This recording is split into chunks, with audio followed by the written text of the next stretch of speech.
What's up, everybody? Jensen Cummings here. Thank you for tuning in. We're going to be talking Best Served Good today. Best Served Good is a channel focused on CPG, consumer packaged goods. I have my man Todd Buffington here, who's owner, operator, exec chef of 5 Minutes Till Midnight Food Company based out of Des Moines, Iowa. Todd, thanks for taking some time. Hey, man, no problem. All right, we're going to talk sauce. That's a big part of your game. We're going to talk food trailers as well, which I'm excited about that because we talk about on this show a lot, diversifying your offerings and the places that you get access to your audience is super important. So we're going to get into that. Tell people, owner, operator, exec chef, basically you wear all the hats, right? 5 Minutes Till Midnight Food Company. What exactly can people expect from that company? First and foremost, I guess we're kind of known primarily as like as a marinated cheese company. Okay. Honestly, that's kind of where it all started out. We started making this marinated cheese dip for some friends' backyard barbecue stuff, and then they were just like, "You should sell this." And I was like, "Well, how much are you gonna give me for it?" And it just 5 years ago, the ball just started rolling, and here we are. I love that. So that's an interesting dynamic because you hear that. I actually hear that a lot in homebrew. I hear that a lot more in homebrew. People like my homebrew, and I started a brewery. That's not always the best idea. Sometimes it works out really well. So we'll get into the dynamic of that, of why you decided that was good advice and you went down that rabbit hole. So before that, I want to talk about your backstory. I'm always really fascinated on when and how we catch the hospitality bug. So take us all the way back to the beginning of you. Was it high school job? When and where and how did you come about getting into this crazy industry? Yeah, so my parents moved me to the West End of Davenport, which is basically a desert for all businesses. A lot of places just go there to die. But there was a small ice cream shop called Tasty Freeze, and it was one of the last few in the country. And I just lived a couple blocks from my mother for 20 years prior as a teenager. And she just told me to toddle on down there. And next thing I knew, I was a 14-year-old fry cook at an ice cream store. And I've never left. So that was 26 years ago. You found your tribe. And I like that it was generational too. Yeah. You were a legacy at that spot. I think that's fascinating. That's right. So I can make a twist cone like nobody's business.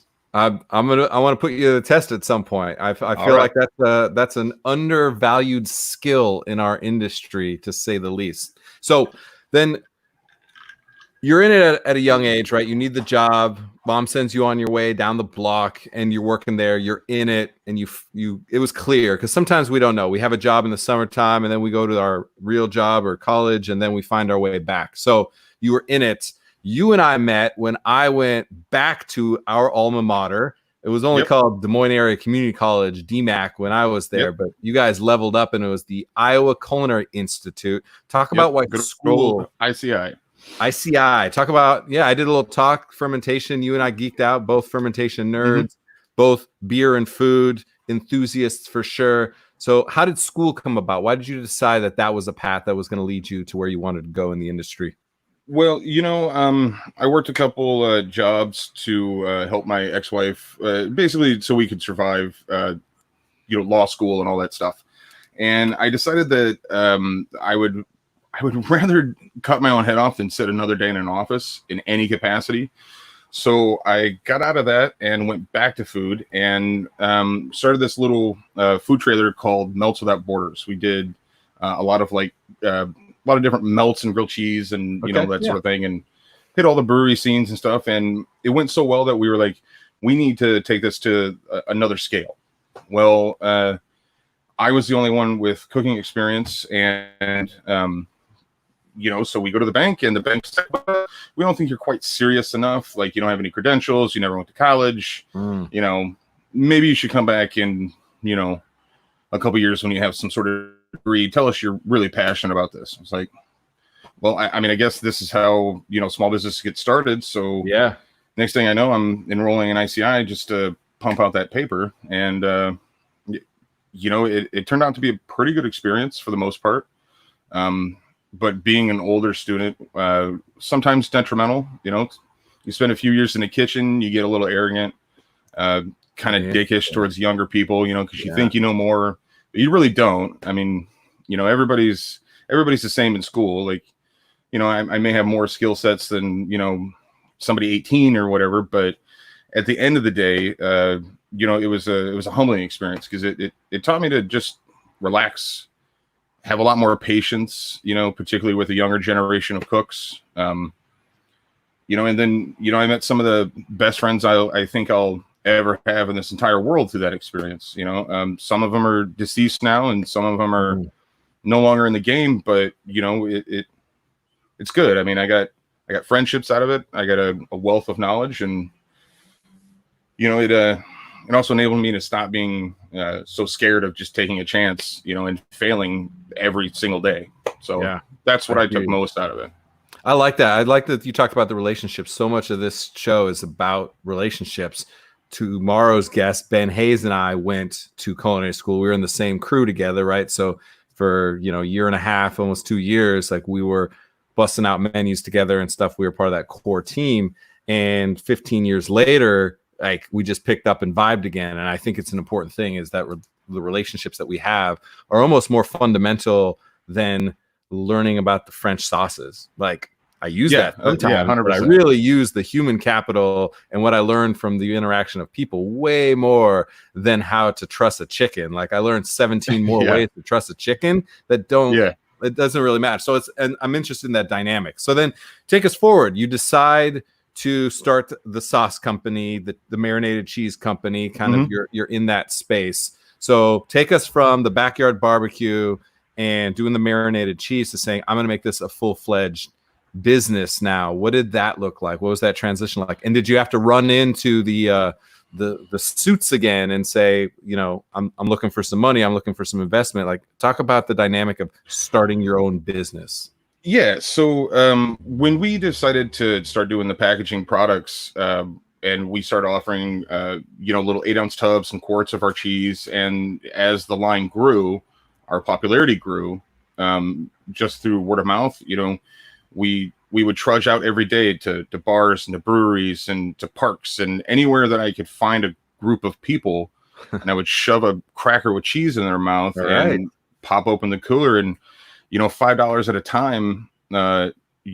It took me 2 years, but it enabled me to fund everything else. I bought a trailer off of a cooler full of cheese, and then it started to cover on that. That is such an important thing. You bought a trailer from a cooler full of cheese. Yeah, talk about the $5 at a time, dude. Hand-to-hand combat, going directly to the people, like the humility to say, yeah, I have a culinary degree, I have chops, I've cooked in some great kitchens, like I have cred now, right? I have credibility in the industry. I'm going to go and just find people and ask them to take a bite of this marinated cheese. Like, that's humility, which I think is a superpower. And I think sometimes we're like, no, I don't need those people because I've had articles written about me or whatever, all that bullshit that I've bought into from that.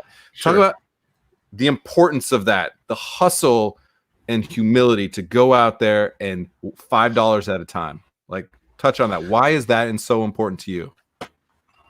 Well, because primarily I found out that I know what type of chef I am. I know where my skill sets are. I know where I'm going to cap out. I'm not going to have a James Beard nomination like Joe. It's never going to happen. But you find your niche, you find what you're good at, and then you realize that not a single person is they're not gonna help you. At least not in my experience. So the idea is that if you want something, you got to go out and get it your damn self. And building a business and building a brand, it takes humility. It takes moments where you are humiliated, and you are begging for cash, but you're trying to tell these people that this is what I have to offer, the value that I see in it, and I hope that you agree. And then, you'll give me your hard-earned money so I can go out and make my dreams a reality. So you have to go out there and you have to first you just got to believe in your product 100%, because Yes. if you don't, I mean, what are you even doing in this industry? And you got to go out and you got to make sure that, you know, you're capturing every opportunity that you can. So, you know, if it takes humping out there in the world day after day and just grinding it out, cooler at a time, that's what it takes, because nobody else is you're not going to get these things handed to you, you know, not without restrictions and control. And I didn't want any of that. So I didn't want partners. I didn't want anybody telling me no, you know, and that's how the rest of the line grew. You know, we just decided that one day we're like, you know what, let's make some hot sauce. And that was it. Next day we started ordering ingredients, and then, you know, a month later we were launched. You know, we were ready to go. Now you're fully in. You are, and I'm going to say the word again because this channel, you know, Best Served Good, really going to focus on those consumer packaged goods. So basically what that means, people, is retail shelves. You're talking about hot sauces. You're talking about sauerkrauts or kimchis. You're talking about pickles on the shelf, and probably doing some wholesale, like direct to restaurants as well. That's the game that you're in when you're in CPG. So the consumer packaged goods we've talked about from the restaurant perspective. I think restaurants need to be really focusing on external revenue sources. For you, I'm interested in this. Let's talk about the business. But then for you, you went in a different direction. You started with the packaged goods product, and then said, I need another channel to be able to bring our product and our ethos and our brand to people. And you have the trailer. So we're going to connect those dots for everybody watching, listening. I want to start, though. You're starting this company and you're like, fuck it, we're going. We're making hot sauce. Let's get into this game. Talk about those early days. Talk about some of the learning curve that I'm sure was massively steep for you, of what it takes to take the delicious food you know how to make, but putting it into a packaged container is more than just putting it into a packaged container. Yeah. You know, we're still learning and still growing every day that we're doing this. And I hope that never stops. I would take a little less failure, you know, because that costs a little bit of money sometimes. But, you know, when we started, obviously we did everything ass backwards. You know, we did the consumer products first, and then we decided that, you know, our audience wasn't as growing the way we wanted to. So I invested and bought the trailer, you know, one cooler full of cheese at a time. Love it. As primarily as a means to escape a lot of the crushing work of restaurant work. And as a means to basically do whatever I wanted. And also as a way to like highlight and showcase my friends' products as well. You know, so we also do that as well. Oh, that's great. We'll take, you know, a friend's idea, if they have what we think is a marketable idea, and we'll make it, we'll bottle it and split the proceeds, you know, and just run it under their brand. And if it takes off, they're free to take their recipe and, you know, and do whatever they want with it, you know. So you got into white label. Like that's usually something when you're at scale and you have a big facility, and then all of a sudden you need to like maximize your output because you have all this equipment and labor and invested already. It's baked in. You did that because you wanted to support others. I'm guessing not because you had this massive amount of infrastructure that you're trying to maximize. It's because certainly not. You get certainly not. You just care enough about the people to say, hey, let's get in this together. There's also a lot of collaboration and banter and stuff. I'm guessing that kind of fuels you as well. Yeah, absolutely. I mean, so like the hot sauce idea, I've been working with a friend of mine, and he'll come out and hustle and grind cheese and, you know, package up goods and, you know, work the trailer with me and stuff. And he was basically complaining about a certain local hot sauce brand around here and didn't quite care for it. And he's like, I think we can make something better. And that was it. That was the start. So, you know, over the next few hours, you know, we had a couple cocktails. We started talking about what we could do in the market. And, you know, the next thing you know, he was like, I want to do this and this and this. And I was like, well, I think those are great ideas. So let's just run with it. And no, we have zero infrastructure. I mean, really, we're in 56 square foot of usable trailer. We're very tiny, but, you know, for the things that we can do, we try to push as much product as we possibly can and help as many people, you know, maybe realize an idea or a dream that they might have. Yeah. You know, which is important because, you know, being so small means we're a lot more nimble as well, right? So we don't have a $10,000 canner to pay for. You know, we'll hand pack it if we have to. You know, but that's okay because we can do small runs. You know, it's less financially risky for us to do 500 bottles of a mustard or, you know, a barbecue sauce or whatever it is. So let's talk about that. Let's get a little granular with the actual process. So you have an idea for hot sauce. And again, I want to talk to chefs. I want to talk to people in restaurants, like very much so. Talk about the actual process. You are making a large batch, you know, how many gallons at a time you're packaging, how many bottles of what size, like give us a little bit of kind of the actual runs that you're doing. Sure. So we'll do around 12 gallons of hot sauce in a given run.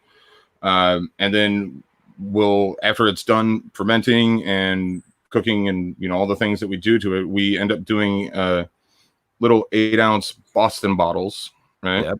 Flip top lids, you know, seals, the whole nine.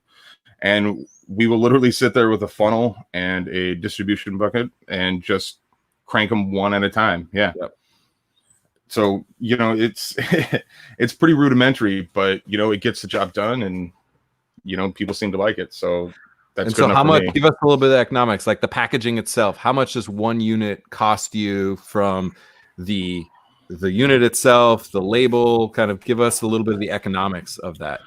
Sure. So obviously, because, you know, everything is cheaper in volume, you know, as you scale, you know, things do get cheaper. So we'll do a run of 500 labels and they'll end up costing us 40 cents a piece. Okay. We'll buy 600 bottles at a time and those bottles will end up costing us 18 cents a piece. Lids will be 12 cents a piece. You know, so by the time you're down into the dirt of the thing, you know, you're 70 cents into the packaging. Yep. And then through product alone, we're adding around another 75 cents per 8 ounces, give or take. So all in, you know, you're about $1.50, give or take. And we retail at $7. So the margins are large enough for us to pay our staff well, which is really, really important to me.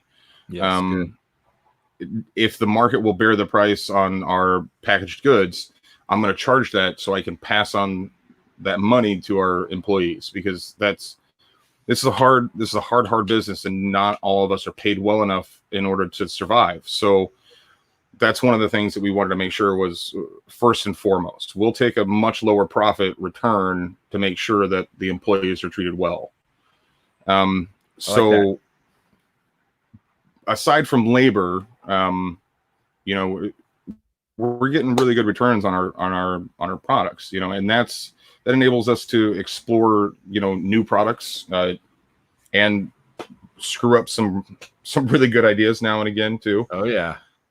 But, you know, with R&D is a big line item expense when you're in packaged goods. Yeah, it is. Sure, it has to be. Yeah, even with us being small as we are, does cost us a lot of money. You know, because you go through 50 recipes before you find one that, you know, shelves well, that bottles well, that can sit, that can, you know, hit all the proper pH levels. You know, because, you know, that's just one of the things that you got to do. So, you know, all that costs money. And then, you know, when you find that bottle that works, that recipe that works, you know, you lock it in, you get your costs as far low as possible, you know, and then if you want to scale, you know, that's an additional cost, and, you know, that's going to eat into your profits as well. So you're probably going to spend twice as much having it bottled by somebody else as you would if you were doing it yourself.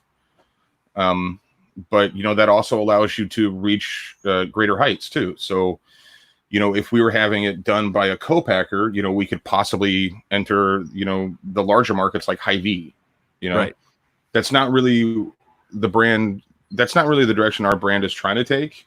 We're trying to stay smaller and more niche and, you know, co-ops and smaller grocery stores and that sort of thing. But, you know, if you're really looking to move out and, you know, make big splashes, you know, you gotta have co-packers, you gotta have barcodes, and you got to get into those big stores like Hy-Vee, you know, where they'll buy 100 cases from you at a time, you know, because they have the distribution and the infrastructure.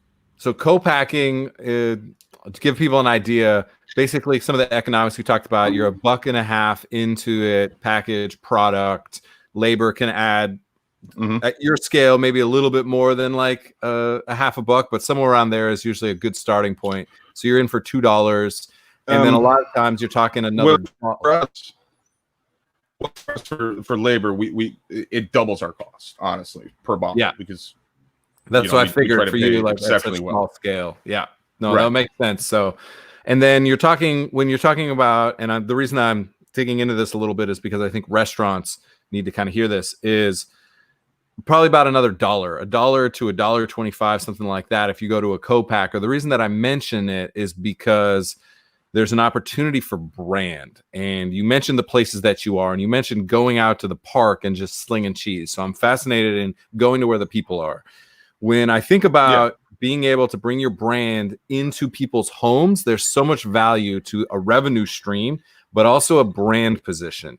All of a sudden, your 5 minutes till midnight hot sauce is in somebody's pantry or in their refrigerator, and then they revisit your brand again and again and again and keeps you top of mind. I think that's an important thing. Also, their friends come over, they want to show off a little bit. They're making cocktails with hot sauce, or they're making food with hot sauce. Now they say, hey, what's this 5 minutes till midnight? And they have a cosign from one of their friends, which we're seeing more and more and more is the best marketing that you can have when you're a small independent operation. So I wanted to hover on that for a second. Yeah, 100%. Where the people are, because clearly that's been top of mind since it was marinated cheese. Where are the people now? Where's your focus when it's about getting to the end consumer for you? For us, we've been for the last few years, we've been really focusing on the craft brew scene here in Iowa. We have it's either at 100 or over 100 breweries here in Iowa, and particularly in the Des Moines metro, they're so concentrated. Within a half-hour drive of here, I could hit 20 breweries. And that's where the market is for us. Primarily because of our price point. If you got no problem spending $7 on a sour, like you're gonna have no problem spending $7 on our hot sauce. And in order to, like, the way we position, like it's just like that, right? You're never gonna have the same connection to that product that I sell if you just pick it off a store shelf from Hy-Vee, but you are going to have that connection because I've come to your table, I've shared a beer with you, I've bantered, we've talked about the ingredients that are in it. I've personally sold you that bottle myself, or one of my employees have. You're always going to have that story. I'm like, oh, is that, Hezeleg in Newton? And man, this guy just came up to me and he was like, hey man, you want to try this? I was like, yeah, okay. And then next thing I know, I've got 30 containers of this stuff and I'm giving them out to friends, and they're going crazy for it. That's how we've grown and survived. And it's strictly word of mouth, primarily from the brewery scene. Bikers will travel 60 miles a day, and they'll carry my stuff to, places I haven't even heard of, and that's really how we've expanded and grown and positioned our brand is, we don't want to be a faceless brand. We're not, you can call me anytime. My cell phone number is on the website, for God's sakes. You can't call up the owner of Deluso, like you're never going to get into that guy. Right. So, I mean, that's what we wanted to do with our packaged goods, is make sure that, like, if there's ever a problem, you email me, you call me, I'm the one that answers the phone, the emails. I don't have assistants. We don't have staff, like I'm the begin and the end guy of the whole operation.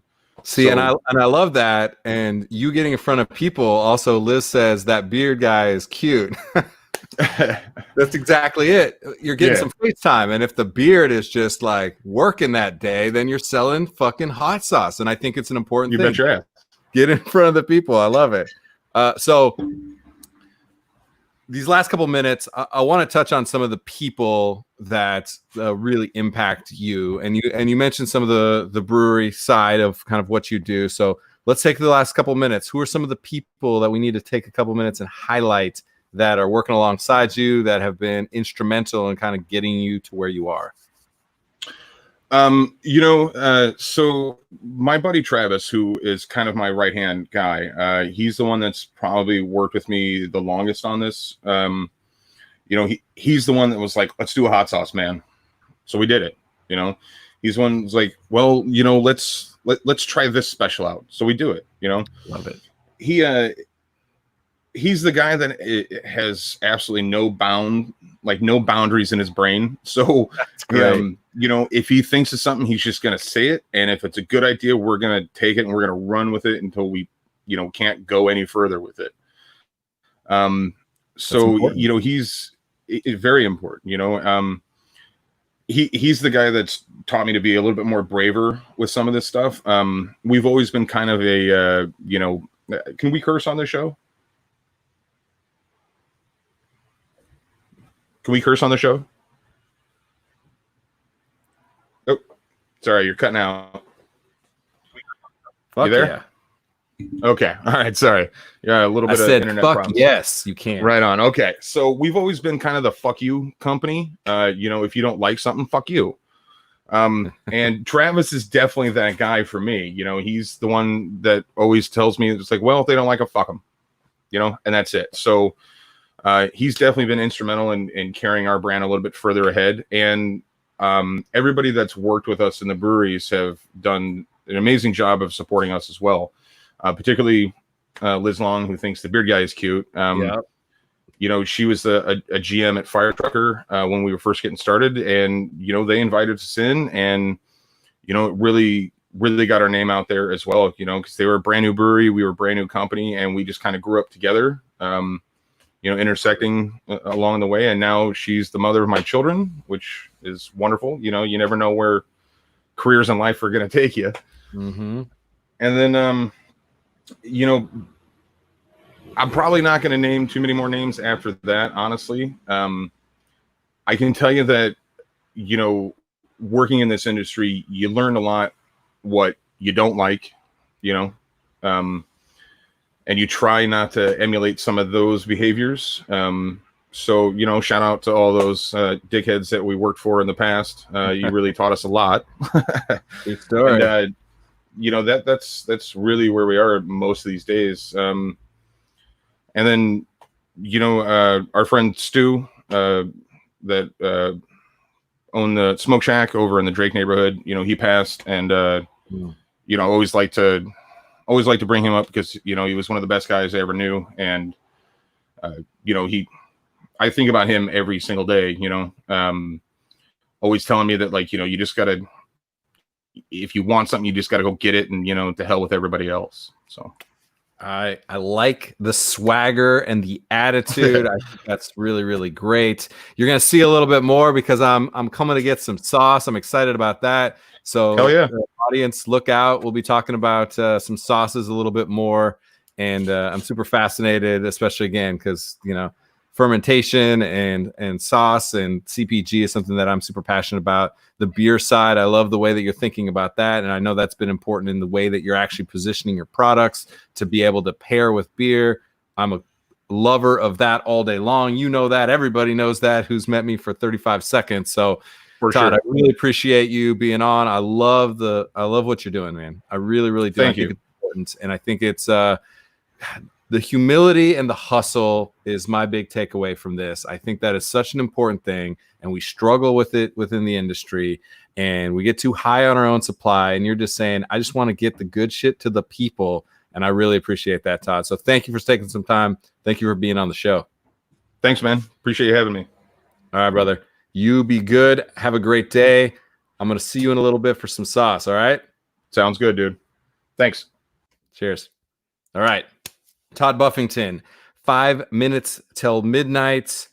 Get their website up one more time. Go check them out. If you are in the greater Des Moines area, he's got the trailer, so they're getting around. So I like that they're also kind of diversifying. It's what we've talked about with restaurants. Getting into CPG, consumer packaged goods, is a necessary and absolutely mission critical move for any restaurant because the four walls are so difficult to manage. It's such a grind on the margin, and to be able to create both revenue streams outside of your physical location, as well as brand building and storytelling, I'm all in. And I love that that Todd's gone about it in a multitude of ways and getting the 5 minutes till midnight brand out there.